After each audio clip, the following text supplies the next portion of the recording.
हमारे बॉलीवुड के बड़े बड़े प्रोडक्शन हाउसेस है ना, उन्होंने तो एक तरीके का बैन लगा रखा है हमारी श्रद्धा दीदी के ऊपर। 2016 में रॉक ऑन 2 की शूटिंग चल रही थी। अब इस मूवी के दौरान ना, शूटिंग के दौरान जो श्रद्धा है और उसके और फरहान अख्तर के ना, दोनों के बीच में ऐसे मतलब लव एंगल बन गया एक बढ़िया सा, है ना। दोनों रिलेशनशिप में भी आगे ऐसे भी रूमर्स थे कि फरहान श्रद्धा पर हो रहे हैं खूब मेहरबान।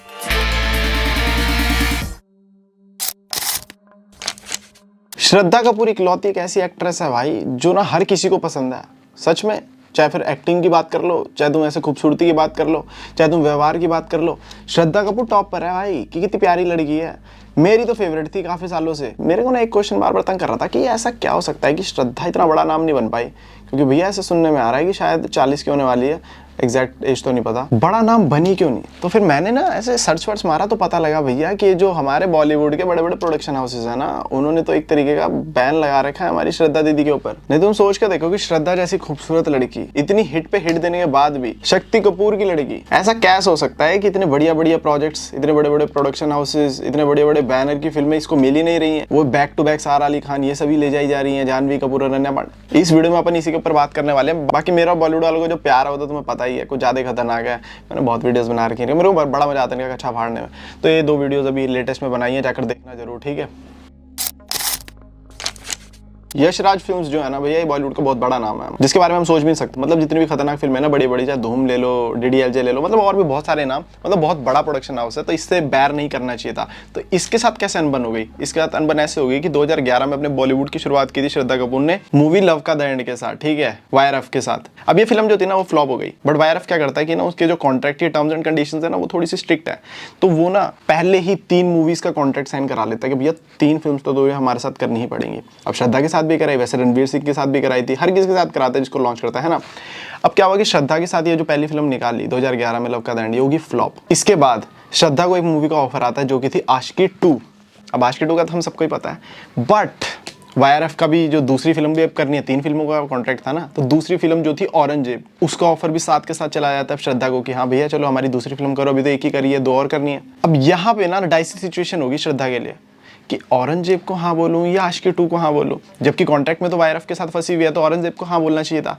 बट उसके दिल ने ऐसा बोला कि नहीं यार, आशिकी 2 की तरफ जाना सही रहेगा, ये फिल्म मेरी लाइफ बदल सकती है और मुझे अच्छा लग रहा है। देखो तभी बोलते हैं ना, दिल की सुननी चाहिए। तो श्रद्धा ने यहाँ पर क्या किया कि वायरएफ के साथ जो कॉन्ट्रैक्ट था ना, उसको तोड़ ही दिया, जो कि सही चीज़ नहीं थी, तुम्हें कॉन्ट्रैक्ट तोड़ने नहीं चाहिए, बट श्रद्धा ने तोड़ दिया। ऊपर से इतने बड़े प्रोडक्शन हाउस के साथ, मतलब नया एक्टर भाई, उसके लिए तो माए बाप ही होते हैं। जो बड़े बड़े धर्मा प्रोडक्शन हो गया, वायरएफ हो गया, इनके साथ कोई पंगा क्यों लेना चाहेगा।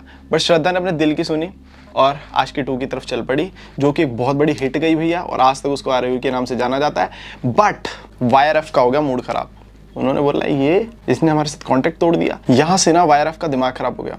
उन्होंने बोला ओहो हो इसको करो बैन। उसके बाद से तुम देखोगे आज तक एक भी फिल्म नहीं करी है वायरएफ ने श्रद्धा के साथ कि भाई इसको बैन मारो, ये लड़की हमारे को नहीं चाहिए। क्योंकि वायरएफ ना कॉन्ट्रैक्ट कराता, जैसे बताया, जैसे रणवीर सिंह था, उसने पहले 3 साल ना सिर्फ वायरएफ के साथ ही काम किया। जैसे उसकी रिक्की बैल आई थी, फिर बैंड बाजा बारात आई थी, फिर तीसरी फिल्म गुंडे, ये सब की सब उसने वायरएफ के साथ 3 साल किया। उसके बाद फिर निकल गया वहाँ से, है ना। फिर मतलब ऐसे तुम्हें काम करना चाहिए, बट श्रद्धा ने वो नहीं किया। एंड इनफैक्ट वायरएफ के साथ जिन्होंने भी पंगे लिए, जैसे कि सुशांत सिंह राजपूत सर थे, उन्होंने भी थोड़ा सा ऐसे हो गया था, तो जिसकी वजह से उनका भी जो ग्राफ था ना फिर वो डाउन आने लगा। क्योंकि वायरएफ के साथ तुम पंगे लोगे तो फिर ऐसे होगा। वो इतना बड़ा प्रोडक्शन हाउस, तभी तो इनको माफियाज बोलता हूँ। तुम समझ रहे हो, ये जिसको चाहेंगे उसको ऊपर चढ़ाएंगे, ये जिसको चाहेंगे नीचे गिराएंगे। श्रद्धा के साथ काम करना क्या बंद किया उसके बाद से, श्रद्धा को एक भी काम नहीं दिया। एंड इतना ही नहीं, अब तुम खुद सोच के देखो ना कि जितने भी टॉप के एक्टर्स है, रणवीर सिंह हो गया, रणबीर कपूर हो गया, अब ये सबको ओन तो वायरएफ ही करता है ना, कि उन्होंने लॉन्च किया, तो वो तो चाहेगा ही ना कि उन्हीं के एक्टर्स हो गए। अब ये एक्टर्स भी उनके खिलाफ क्यों जाएंगे। तो अब श्रद्धा से अगर अनबन वायरएफ की हो गई है, तो इसका मतलब अब वो जो एक्टर्स इनको ओन करता है, तो वो भी अब श्रद्धा को मुंह क्यों लगाएंगे। तो इसलिए उन्होंने भी काम करना बंद कर दिया। तो तुम देख रहे हो श्रद्धा के लिए तो एक तरीके का वो गलत ही हो गया ना उस बेचारी के साथ। वैसे तो उसने गलत किया, बट तुम सोच के देखो कि अब ना वो प्रोडक्शन हाउस को काम दे रहा है, जो बड़े बड़े एक्टर्स हैं उन्होंने भी काम करने से मना कर दिया, तो बेचारी श्रद्धा अब क्या करती। अब आ जाते हैं हमारी धर्मा प्रोडक्शन पे, ठीक है, जो कि दूसरा बहुत बड़ा प्रोडक्शन हाउस है। वायरएफ ने तो कर दिया बैन, अब आ जाते हैं धर्मा प्रोडक्शन पे, जो कि दूसरा सबसे बड़ा प्रोडक्शन हाउस। अब इसको क्या दिक्कत है करण भाई को। करण जौहर ने 2017 में ओके जानू करी थी श्रद्धा के साथ, ठीक है, वो एक रीमेक थी और वो फ्लॉप हो गई, जिसके बाद से करण ने भी श्रद्धा के साथ काम करना बंद कर दिया और बड़े बड़े रोल्स जो थे, वो मेजर रोल्स थे, वो देना बंद कर दिया। बट तुम ये देखो कि करण जौहर की वो ओके जानू फ्लॉप हो गई, इसलिए उसने श्रद्धा के साथ काम करना बंद कर दिया। क्योंकि 2018 में तो स्त्री आई, वो ब्लॉकबस्टर गई। 19 में छिछोरे आई, वो ब्लॉकबस्टर की श्रद्धा की। और भाई जिस हीरोइन की 2-2 फिल्में हिट चली जाएं तो उसके पीछे तो डायरेक्टर्स प्रोड्यूसर्स ऐसे लाइन लगाते हैं, श्रद्धा के साथ इन्होंने क्यों नहीं लगाई? वो बेचारी हिट पे हिट दे रही है, बट स्टिल ये प्रोडक्शन हाउस पता नहीं क्यों नाक लगा कर बैठे हुए हैं। अब तुम सोचो ना, वाईआरएफ, धर्मा, ये सब, अब जब वही काम नहीं कर रहा तो उसने बोल दिया भैया तू भी मत ले इसको, एक्ट्रेस का ऐसे घमंड तोड़ना है। तो बस श्रद्धा के साथ इसने भी काम करने से मना कर दिया।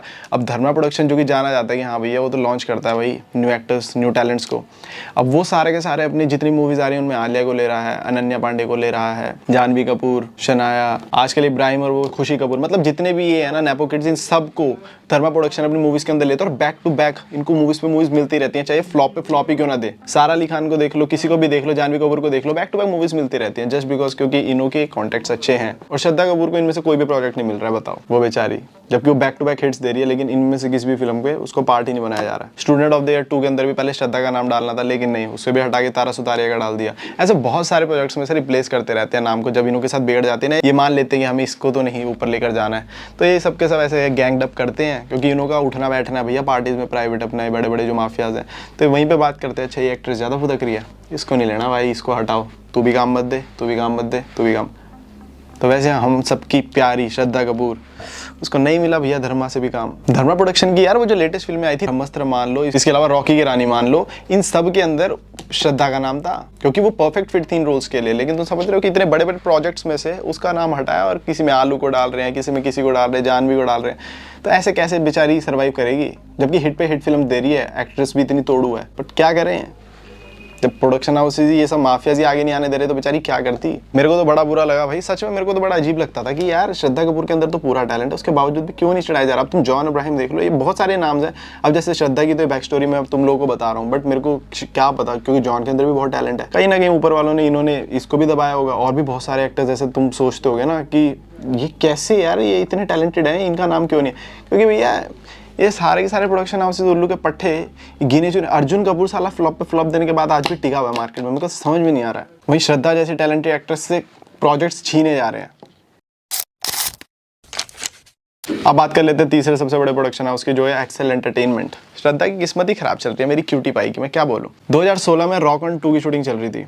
अब वो प्रोजेक्ट एक्सेल एंटरटेनमेंट का था, जिसको ओन करता है हमारा फरहान अख्तर और रितेश सिद्धवानी, आई गेस, है ना। अब इस मूवी के दौरान ना, शूटिंग के दौरान, जो श्रद्धा और उसके और फरहान अख्तर के ना दोनों के बीच में ऐसे मतलब लव एंगल बन गया एक बढ़िया सा, है ना, दोनों रिलेशनशिप में भी आ गया, ऐसे भी रूमर्स थे, बट इवेंचुअली इनका ब्रेकअप हो गया। अब इसके साथ साथ जो रॉक ऑन 2 थी वो भी फ्लॉप हो गई। तो उसके बाद से अब जब ब्रेकअप भी हो गया, मूवी फ्लॉप हो गई, तो फिर वो ब्रेकअप के साइड इफेक्ट्स तो दिखेंगे ना भैया।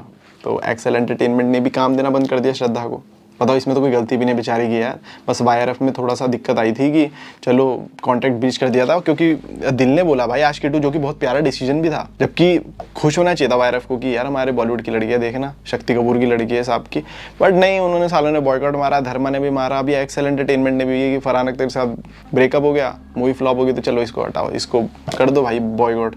तो बेचारी यहाँ से भी गई। हर किसी की ना अपने कुछ फेवरेट एक्टर्स एंड एक्ट्रेसेस हैं। अब एक्सेल एंटरटेनमेंट ने भी श्रद्धा को किया साइड, कैटरीना कैफ हो गई, मृणाल ठाकुर हो गई, प्रियंका चोपड़ा हो गई, इन्हों के साथ ज़्यादा प्रोजेक्ट्स किए, क्योंकि ये फेवरेट हैं, क्योंकि इन्होंने बना के रखी होगी भैया। अब वो जो कास्टिंग काउच जैसी चीज़ें आती हैं, या अपने कॉन्टैक्ट्स बना के रखने तो बॉलीवुड के अंदर, ये सब चीज़ें यही तो काम आती हैं कि एक्टर्स को इन सब से बना कर रखनी पड़ती है इंडस्ट्री में। थोड़ा बना कर रखोगे तो काम मिलेगा तभी तो पब्लिक पसंद करेगी। तो इसीलिए अब श्रद्धा बेचारी की यहाँ किस्मत भी खराब रही। तो ये जो बड़े बड़े 3 प्रोडक्शन हाउसेज है, तीनों से बेचारी को साइलेंट बैन कर दिया गया। दिखेगी कैसे हम लोगों को, हम सबको पता है बेचारी टैलेंटेड है, मूवी हिट पे हिट दे रही है अपने दम पर, और बट उसके बावजूद भी देख रहे हो तुम, नेपोटिज्म, बॉलीवुड लॉबी से बाहर होने के कितने बड़े बड़े नुकसान है। जो बॉलीवुड की लॉबी में आ जाते हैं बड़े बड़े, जैसे सलमान खान हो गया, शाहरुख, और ये अपना आदित्य, क्योंकि जो वाईआरएफ का ओनर है, इन सब से अगर तुम्हारे कनेक्शन बढ़िया नहीं है तो भैया तुम्हारे को काम मिलेगा ही नहीं। अगर तुम, अब कहने को शक्ति कपूर की लड़की है भैया श्रद्धा कपूर, बट उसके बावजूद भी अब जो शक्ति कपूर है उसके इतने स्ट्रॉन्ग कनेक्शंस नहीं है इन माफियाज के साथ, वाईआरएफ के साथ, आदित्य के साथ, अपना भट्ट के साथ, जो महेश भट्ट है, सलमान, इनके साथ। तो भैया नहीं मिला श्रद्धा को, वो अपॉर्चुनिटी में नहीं मिली जो कि ये जानवी को मिल रही है, जो कि आलिया भट्ट को मिली। तुम देख रहे हो, तो इनको बैक टू बैक प्रोजेक्ट्स मिलते जाते। सारा अली खान हो गए, इनकी चाहे फिल्में फ्लॉप हो जाएं, लेकिन इनों के सर पे हाथ है, नेपोटिज्म जिंदाबाद। तो इन लोगों को काम मिलेगा मिलेगा मिलेगा मिलेगा। कोई फिल्म तो फटेगी, जो फटेगी फिर ऑडियंस इन्हीं को हीरोइन मान लेती है। अब ये जो हमारी श्रद्धा जैसी हैं, इन बेचारों का कुछ क्या ही बोल रहे हैं, अपने दम पर घिस घिस कर अभी तक चलो सर्वाइव कर रही है, क्योंकि पब्लिक पसंद करती है ना, हम लोग पसंद करते हैं, उसका काम पसंद आ रहा है, तो इसीलिए वो बिल्कुल ही खत्म नहीं हुई। तो सोचो अगर गलती से हम लोग भी पसंद ना करते या कोई फिल्में ना देखते तो ये बेचारी तो बाहर ही हो जाती। श्रद्धा कपूर और आलिया भट्ट को ना बिल्कुल ही साथ साथ देखा जाता था, ऐसा लगता था कि दोनों में से कौन जीतेगी। समझ रहे हो, दोनों की दोनों टैलेंटेड एक्ट्रेस थी, लेकिन तुम मानो जितने भी प्रोजेक्ट्स आलिया करती है ना, उन सब के लिए बिल्कुल ही कैपेबल है श्रद्धा भी। बट क्या है कि वही श्रद्धा को इन्होंने बॉयकॉट कर रखा, तो उस बेचारी को नाम को बिल्कुल ही साइड कर देते हैं कि नहीं अब बस आलू, उसके सारे रोल आलू को मिलते हैं, हमारी आलिया को। अब आलिया के साथ साथ जानवी को भी मिलते हैं, अनन्या को भी मिलते हैं, सारा को भी मिलते हैं, सारा अली खान, तुम देख रहे हो। और बेचारी इन सभी रोल्स के लिए श्रद्धा कपूर तो बिल्कुल इक्वली टैलेंटेड लड़की है, सुंदर है, सब कुछ है, बट नहीं, काम ही नहीं मिल रहा है। एंड एक बहुत ना इंपॉर्टेंट फैक्टर भी प्ले करता है, जो कि है पीआर गेम। तुम्हारा आज के टाइम पे सोशल मीडिया पे अगर पीआर गेम बढ़िया नहीं है ना तुम्हारा, तो तुम सर्वाइव नहीं कर पाओगे। अब जो हमारी श्रद्धा कपूर है वो इतनी प्यारी, इतनी क्यूटी है ना कि उसका पीआर गेम थोड़ा वीक है, समझ रहे हो। उसकी जो भी है वो नहीं दिखाते, उसकी ना कंट्रोवर्सीज दिखाते हैं, उसकी मूवीज के ज़्यादा पीआर नहीं करते, उसका नहीं करते हैं ज़्यादा पीआर, समझ रहे हो। वहीं अगर तुम आलू की देखोगे तो आए दिन उसके किसी ना किसी शो में दिख जाती है, पॉडकास्ट में दिख जाती है, शोज में भी इसलिए बुलाया जा रहा है क्योंकि भैया कॉन्टेक्ट्स अच्छे हैं। जबरदस्ती टट्टी से टट्टी को भी साले चॉकलेट में लपेट के परोस देते हैं, जगह जगह पीआर करवाई जाती है मूवीज की बगैर फालतू में। अभी वो वीर पहाड़िया को तो पूरे के पूरे इंटरनेट पर ही ऐसे फैला दिया, समझ रहे हो, जो दिखाते रहते बार बार। वही हमारी जो श्रद्धा है वो प्यारी है, इन सब ने बॉयकॉट भी कर दिया, शो वाले शो पे नहीं बुला रहे हैं, कुछ नहीं हो, बेचारी अकेली पड़ी हुई है। तुम लोगों को शायद से रियलाइज नहीं होता, लेकिन ये जो सिनेमा है ना भाई, ये जो मूवीज हैं, ये इतना खतरनाक इम्पैक्ट डालते हैं ना हमारी लाइफ में कि हम इससे बहुत ज्यादा ना इंस्पायर होते हैं। Our country cinema has the power to There is no man in the world Yes. that you want to flirt तो ये with. प्रोफेसर के साथ भी थी, हाँ, और अर्जुन के साथ भी, राहुल के साथ भी।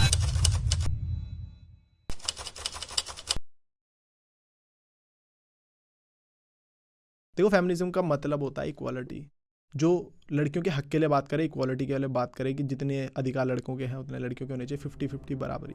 लेकिन ये होता था पहले, ये होता है गूगल में। बॉलीवुड की नज़रों में फेमिनिज्म का अलग ही मतलब चला जा रहा है। इनकी नज़रों में जो एक औरत फेमिनिस्ट है भाई, वो है एक ड्रगी, सेक्स एडिक्ट, जो बिगड़ी हुई है, जो सिर्फ चीट करती है, जिसको रिलेशनशिप की कदर नहीं है, जिसको दुनिया का कुछ लेना देना नहीं है। वो दुनिया भर के गुनाह करेगी, दुनिया भर की आलजलूल हरकतें करेगी, दारू पिएगी, नशे पत्ते करेगी।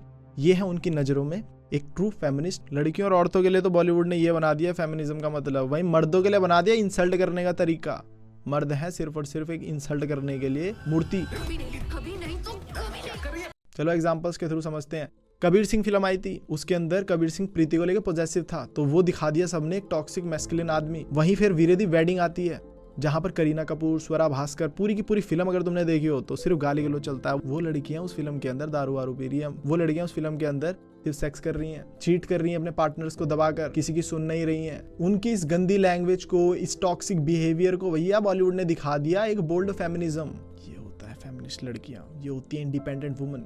सही है भाई, हमारा मर्द आदमी साला पॉजेसिव हो तो वो हो गया टॉक्सिक मैस्कुलिन आदमी। वहीं पर साला लड़की तुम्हारी ये सारी हरकतें करे उल्टी सीधी, तो वो हो गई एक इंडिपेंडेंट वुमन। बॉलीवुड का ये जो सिलेक्टिव फेमिनिज्म है ना भाई, ये सिर्फ और सिर्फ तब एक्टिव हो रहा है जब लड़कियां बेचारी बन रही हों। वहीं साला जब ये लड़कियां उल्टी सीधी हरकतें करती हैं, टॉक्सिक बिहेवियर करती हैं, फॉरमोड शॉट्स के अंदर देखा है कैरेक्टर, वो 4 लड़कियों ने क्या कुछ नहीं किया। इतनी गंदी लैंग्वेज का प्रयोग कर सकते थे किया, जितना चीट वीट कर सकते थे किया, लेकिन भैया इन्होंने उनकी सारी गलतियों को एम्पावर किया, सबको जस्टिफाई किया। एट द एंड वो सारी की सारियों को तुमने हीरोइन ही दिखा दिया। एक लड़की है जो मोटी थी, उसकी माँ ने उसको बोला कि तू मोटी है, थोड़ा बॉडी वॉडी बना ले, बढ़िया, क्या दिक्कत है, वेट कम करना तो तेरे ही भलाई है इसमें। लेकिन वो लड़की माँ के ऊपर ही स्टैंड अप जोक्स मारने चालू कर दिए। लेकिन इन्होंने सबके सबको विक्टिम्स दिखाया है फॉरमोड शॉट्स में।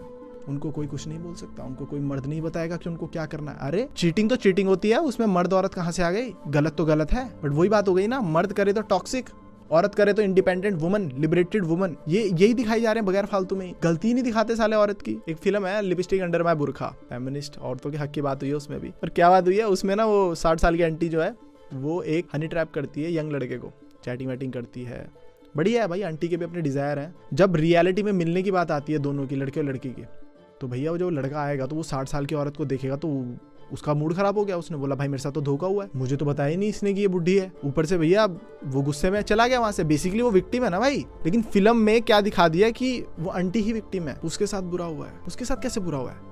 अभी यहाँ पर हम रोल्स रिवर्स कर देते हैं, घुमा देते हैं। एक 60 साल का आदमी है, उसने भैया एक 20 साल की लड़की से चैटिंग वैटिंग करी, तो यहाँ पर सारा समाज इंक्लूडिंग मैं तुम हम सब क्या, हम तो उस अंकल को मार ही देते कि ये तो कितना गंदा आदमी है भाई, चाहे इसकी इच्छाएं हो डिजायर हो जो भी हो, इसने तो गलत कर दिया लड़की के साथ। क्यों? क्योंकि मर्द है, लड़की के साथ गलत हुआ है। क्या ही बोलूं मैं। खैर अभी आगे बढ़ते हैं। इसी का एक और सीन है जहां पर एक लड़की, उसकी एंगेजमेंट हो रही होती है, बढ़िया खुश है वो एंगेजमेंट के लिए, उसने खुद राजी भरी है। वो थोड़ी देर के लिए जाती है और अपने लवर के साथ, अपने एक्स के साथ सेक्स करने लग जाती है, और उसको इस बात का इतना सा भी रिग्रेट नहीं है क्योंकि वो भी एक पढ़ी लिखी इंडिपेंडेंट वुमन है। और वो उसके साथ सेक्स करके वापस आती है और फोटो खिंचवाती है और सब अच्छा चल रहा है। उस मूवी के अंदर दिखाया गया उसको रिग्रेट ही नहीं है इस चीज का कि उसने कुछ गलत किया है, ना ही डायरेक्टर ने दिखाने का पोर्ट्रे करने की कोशिश करी है। अरे भाई उसने तो चीट कर दिया ना, वो तो गलत ही है, गलत को गलत ही नहीं दिखाते हैं बॉलीवुड वाले। अच्छा ये छोड़ो, बॉम्बे बेगम्स करके थी एक, उसके अंदर हस्बैंड और वाइफ एक बेबी प्लान करते हैं बट हो नहीं पाता है, तो जो वाइफ है वो बोलती है कि चलो सरोगेसी कर लेते हैं। उसके बाद ऑब्वियसली बात है वो थोड़ा लोनली फील करेगी, अकेला फील करेगी ना भैया, होता है। अब वो उस अकेलेपन को दूर करने के लिए कलीग के साथ सेक्स करना चालू कर देती है, इंटीमेट होना चालू हो जाती है, और एंड में ये दिखाया जाता है कि वही विक्टिम है। ये सब दिखाकर एक बैकग्राउंड म्यूजिक डाल देते हैं बॉलीवुड वाले और सारी ऑडियंस को लग रहा है कि हाँ यार यही विक्टिम है। अबे वो विक्टिम कैसे हुई, उसने तो गलत किया है ना। जो भी शादीशुदा औरत है, उनके जो मर्द है, मर्द बाहर जाता है काम करने और उनको ही पता हो कैसे अपना कच्चा फटवा कर घर में पैसा ला कर दे रहा है औरत को घर चलाने के लिए। इस चक्करों में वो औरत को टाइम भी नहीं दे पा रहा है। अब इस फिल्म के माध्यम से तो यही दिखाया जा रहा है ना कि लड़कियों की भी इच्छाएं हैं, तो जब मर्द बाहर है तो ये तो लोनली फील कर रही है, तो लोनली वाइफ तो हेल्प ले सकती है भाई किसी की भी, इट्स हर चॉइस, उसके भी डिजायर है। उनको ये रियलाइज ही नहीं होने दे रहे कि भाई तू गलत कर रही है, क्योंकि मूवी के एंड में तो बताया नहीं ना कि वो गलत है, जस्टिफाई कर दिया, विक्टिम ही दिखा दिया। लव यू जिंदगी हम सबने देखी है आलिया भट्ट की, क्या आता है दिमाग में कि आलिया भट्ट जो है भाई वो कितनी डिप्रेस सी थी, उसको एक थेरेपिस्ट मिलता है शाहरुख खान, उस बेचारी के साथ पक्का कुछ बुरा हुआ होगा जिसकी वजह से मतलब वो ओवरकम करती है ना, हैप्पी लड़की हीरोइन है क्योंकि वो आफ्टर ऑल है ना। वो फिल्म में क्या होता है कि जो आलिया भट्ट है उसका बॉयफ्रेंड होता है सिड, वो उसको चीट करती है और रघुवेंद्र करके एक बंदा होता है डायरेक्टर, उसके साथ सो जाती है। अब वो जो रघुवेंद्र है वो अब शादी कर लेता है किसी और से। अब आलिया भट्ट पूरी फिल्म में इसी बात से डिप्रेस रहती है, डिप्रेशन में चले जाती है कि कैसे उसको तो धोखा मिला है, चीट कर दिया उसको रघुवेंद्र ने। वो ये दिखा दिया कि आलिया भट्ट विक्टिम है। अरे कैसे? आलिया भट्ट के साथ जो हुआ है वही तो आलू ने सिड के साथ किया है, लड़के के साथ किया, जस्ट बिकॉज किसी ने ध्यान ही नहीं दिया। बट देखने वाली ऑडियंस यही समझ रही है कि हाँ भैया हम, हर लड़की बगैर फालतू में रिलेट करने लग जाती है। ये लड़कियां रियलाइज ही नहीं कर रही हैं कितनी सारी कि तुम भी तो चीट मार कर ही बैठी हो। इंस्टा का आईडी का पासवर्ड दे सकते हो तुम किसी को, अपने बॉयफ्रेंड को? है इतनी इंटेग्रिटी? ना लड़का दे पाएगा आज के टाइम पे, ना लड़की दे पाएगी। क्यों? क्योंकि भैया बुद्धि भ्रष्ट कर दी है सिनेमा ने। क्यों आज के टाइम पे रिलेशनशिप्स नहीं चल पा रहे हैं, शादियां नहीं चल पा रही हैं? ये बहुत बड़ा रीजन है भाई। जो सिनेमा में देखते हैं वही सीखते हैं। जितनी भी तुम लड़कियां हो, तुम लोगों को टॉक्सिक फेमिनिस्ट बना दिया इन्होंने। फेमिनिज्म का मतलब सिंपल था, इक्वालिटी भैया, लड़कियों को भी हक मिलना चाहिए, उनके सपोर्ट की बात होनी चाहिए, 50-50 राइट्स होने चाहिए। सिंपल था। 50-50 राइट्स अच्छी चीजों में। तुम्हारे हमारी बहनें जो होंगी, जिन्हों के कुछ सपने हैं, जिन्हों को सच में कुछ उखाड़ना लाइफ में, वो है ट्रू फेमिनिस्ट। जो घर वालों से लड़ रही हैं, क्यों? अगर मेरे छोटे भाई को तुमने डिग्री कराई है तो मुझे भी कराओ भाई, वो है एक ट्रू फेमिनिस्ट, इक्वालिटी के लिए लड़ना। लेकिन हमारा बॉलीवुड क्या दिखा रहा है बगैर फालतू में कि इनकी फेमिनिस्ट लड़कियों को सिर्फ सेक्स चाहिए भाई, और कुछ है ही नहीं। इनकी फेमिनिस्ट लड़की इंडिपेंडेंट होते ही सबसे पहले सेक्स की तलाश में जाती है, और वो भी ऐसे नहीं ले रही, वो भी चीट करके ले रही है। इनका पक्का पति होता है, बॉयफ्रेंड होता है, उन पे चीट मार देती हैं, और फिर ये इस तरीके से पोर्ट्रे करते हैं कि फ्रीडम है भाई, हम तो लड़कियां, हमें कुछ बोल नहीं सकता, वी आर फेमिनिस्ट, हमारे इक्वल राइट्स हैं, इट्स आवर चॉइस। इसका ट्रू एग्जाम्पल एक और दे देता हूँ। कुछ टाइम पहले वो नेहा धूपिया ने नहीं बोल दिया था, वो लड़का क्या कह रहा था रोडीज के ऑडिशन में कि मैंने अपनी गर्लफ्रेंड को थप्पड़ मारा क्योंकि भैया मुझे पता लगा था कि वो मेरे पे चीट कर रही थी। नेहा धूपिया कहती तूने हाथ कैसे उठाया, इट्स हर चॉइस। ये जो तू बोल रहा है ना, एक नहीं 5 लड़कों के साथ गई थी, सुन मेरी बात, it's her choice. Of course या nobody gives you the right, nobody gives you the right to slap a girl.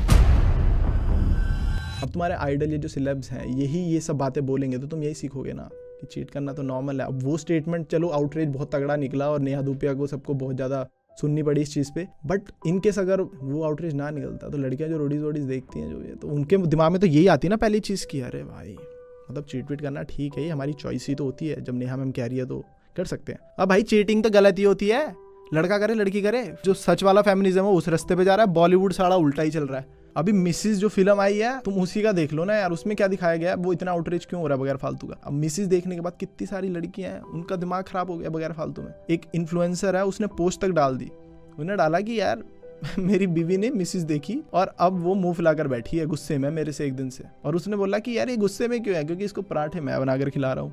इसके बर्तन भी मैं धो रहा हूँ, तो ये क्यों मुंह फुला के बैठी है? समझ रहे हो? ये सिनेमा बगैर फालतू में मुंह फुला लिया, जिनके साथ नहीं भी हो रहा है उनके साथ भी। और उस फिल्म का सिर्फ और सिर्फ जो मिसेज आई है, इसका सिर्फ और सिर्फ मोटिव है लव एंड रिस्पेक्ट, और कुछ नहीं है इसका मोटो। वो लड़की सिर्फ खाना ही बना रही है घर में, जिसमें उसको थोड़ी बहुत टोक टकैया मिली है, जिसके ऊपर को सिर्फ अप्रिसिएशन चाहिए था जो नहीं मिला है। ये फिल्म तो खुद ही कॉन्ट्राडिक्टरी है यार। औरत खाना बनाना चालू करती है रिचा नाम की, जिसमें इसको टोक टकैया मिलती है, तो ये एंड में फ्रस्ट्रेट हो जाती है बहुत ज्यादा। बट ये जब फिल्म स्टार्ट होती है, फिल्म स्टार्ट होते ही लड़के वाले देखने आते हैं, डांस वांस कर रही होती है, तो इसकी माँ किचन में सबके लिए, गेस्ट के लिए खाना वाना बना रही होती है। ये तब क्यों नहीं गई मम्मी की हेल्प कराने किचन में? तब तो इसको सिर्फ डांस करना है। ट्रू फेमिनिस्ट बन भाई, माँ अकेले क्यों करेगी सब कुछ? जाके हेल्प करा, बट नहीं कराई इसने। ना ये खाना बनाना आ रहा है, ना अपनी बारी में, जब तक खुद पे नहीं आई तब तक चलता रहा सब, कोई दिक्कत ही नहीं है, मजे चल रहे हैं। और जब ससुराल गई, वहां पर खुद करना पड़ा, तब फटके हाथ में आ गई। बॉलीवुड ने दिखा दिया कि ये सब चीजें जो नेचुरल है वो नेचुरल नहीं है। घर चलाना औरत के लिए कब से दिक्कत होने लग गई? जैसे मर्द घर से बाहर जाता है, कमा कर लाता है, हमारे लिए तो दिक्कत नहीं है। पापा घर से बाहर जा रहे हैं, क्या करके कैसे पैसे कमा कर ला रहे हैं, हमारे लिए तो दिक्कत नहीं है। वैसे ही माँ के लिए घर चलाना, बच्चा पालना, घर में राशन पूरे महीने का कैसे मैनेज करना है, सब तो कर ही लेगी ना मम्मी, करती ही आ रही है। ये तो रिस्पॉन्सिबिलिटी है, और ये तो प्यार है। मैं तो इसको प्यार मानता हूँ ना, क्योंकि मजा आता है ये करने में औरत को। अगर ये नहीं करोगी तो करोगी क्या फिर? बाहर जॉब करनी है, वो तो अब करनी है, ठीक है। हर लड़की को तो जॉब भी नहीं करनी होती। जिन्हों को जॉब करनी है तो जाओ जॉब करो भैया, 50-50 पूरे घर के खर्चे बांटो, मर्द भी बांटेगा, तुम भी बांटो, और एक मेड रख लो, सॉर्टेड। अभी कितने सारे केसेस हैं कि लड़कियां बच्चा तक पैदा करने से पहले 10 बार सोच रही हैं, कह रही हैं कि हमारी फिगर खराब होती है, और जिन्होंने बच्चे पैदा कर लिए तो कह रही हैं हम पालेंगे नहीं, टट्टी पोटी हम क्यों साफ करें इसकी। मतलब वो इसको भी काम मानने लग गए। वो भूल ही गई कि भैया ये तो प्यार है, ये तो नेचुरल लव है, तुम्हारा बच्चा है, प्यार से करनी होती है चीजें। हस्बैंड वाइफ मिलकर बच्चा पालते हैं भाई। ये सब कोई फोर्सफुल करने वाली चीजें छोड़िए, ये तो अंदर से आनी चाहिए। मर्द बाहर जा रहा है, पैसा ला रहा है, बीवी के हाथ में देता है। आज भी कितने घरों में बीवी ही पूरे घर के फाइनेंस को मैनेज करती है। मर्द बाहर जा रहा है, उसके ऊपर तो कोई बात नहीं कर रहा है कि वो साला टैंक्स में घुस जा रहा है जिसमें पॉटियां साफ करनी होती हैं, सीवेज में घुस जा रहा है, गली में साला समोसे बेच रहा है, पूरा दिन ईटेड हो रहा है, कोयले की खान में मर्द काम कर रहा है। ये सारी चीजें मर्द भी तो कर रहा है, वो उसकी ड्यूटी है, वो कर रहा है भाई, उसको पता। वो कभी नहीं बोलता कि तू करिए जाके, मैं क्यों करूं। अरे नहीं, वही करेगा भाई, मजा आ रहा है उसको अपनी फैमिली को फीड करने में। वहीं औरत ने हाथ खड़े कर रखे हैं, ये बॉलीवुड की औरतों ने, जो ये दिखा रहे हैं सिनेमा में कि नहीं भैया मैं ही क्यों खाना बनाऊं, 2 बार चाय डलवा दी, 1 बार नमक ज्यादा हो गया। अरे अपने ससुर के लिए कर रही है भाई, प्यार मोहब्बत से ही करेगी, क्या दिक्कत है? कोई ऐसे सर पे नहीं चढ़ के बैठा हुआ। तुम समझ रहे हो मैं क्या बोलने की कोशिश कर रहा हूँ? उतना बुद्धिमान नहीं हूँ, बट आई होप तुम लोग हो और समझ चुके मेरा पॉइंट कि ये सारी चीजें बॉलीवुड में दिखाया जा रहा है कि फोर्सफुली कराई जा रही है, लेकिन रियलिटी में तो प्यार से करता है आदमी, अपनी मर्जी से करता है, लव से करता है। तुम्हारी हमारी मम्मियाँ प्यार से करती हैं, तभी तो शादियां इतनी चली हैं। आजकल की शादी बता दो कौन सी चल रही है? क्यों? क्योंकि बॉलीवुड ने दिमाग खराब कर दिया है। बॉलीवुड बता रहा है कि तुम तो बाहर जाओ, दारू वारू पियो, चीट वीट मारो, मजे करो, तुम्हारे अपने डिजायर है। तो इस चक्करों में लड़कियां कुछ कर ही राजी नहीं है, टॉक्सिक हो गई हैं, ना रिलेशनशिप चल रहे इनों के, ना इनों की सालों की फैमिलियां चल रही हैं। एलिमनी लेके निकल जाते हैं, अभी वो धनशरी 60 करोड़ लेके निकल जाएगी चहल के, शादी करते ही पहले डिमांड रख देती हैं घर से दूर चलो। तो इसमें नुकसान किसका है? तुम्हारा ही है। लड़की अपना भी तो नुकसान करा रही है। तुम समझ ही नहीं पा रहे हो कि कैसे ब्रेन वॉश किया जा रहा है तुम लोगों को बॉलीवुड के थ्रू। इतने सारे मूवीज के एग्जाम्पल्स भी दे दिए अब तो। यार अब भी नहीं समझे तो कुछ नहीं हो सकता। बाकी मिलता हूँ न्यू वीडियो में, एंड जाते जाते सिर्फ इतना कंक्लूड करूंगा कि देखो फेमिनिज्म का मतलब होता है लड़का लड़की दोनों बराबर हैं, 50-50। घर में भी दोनों 50-50 होते हैं। लड़का अपनी जिम्मेदारियां कर रहा है, लड़की अपनी जिम्मेदारियां कर रही है। ये नहीं है कि अपनी जिम्मेदारी से चिड़ेगी पूरी, मैं क्यों पूरा घर संभालू, ये करूँ वो करूँ। हट 50-50 होता है सब। अगर इतनी दिक्कत हो रही है तो जाओ फिर, जो मर्द कर रहा है फिर वो काम तुम भी करना चालू करो।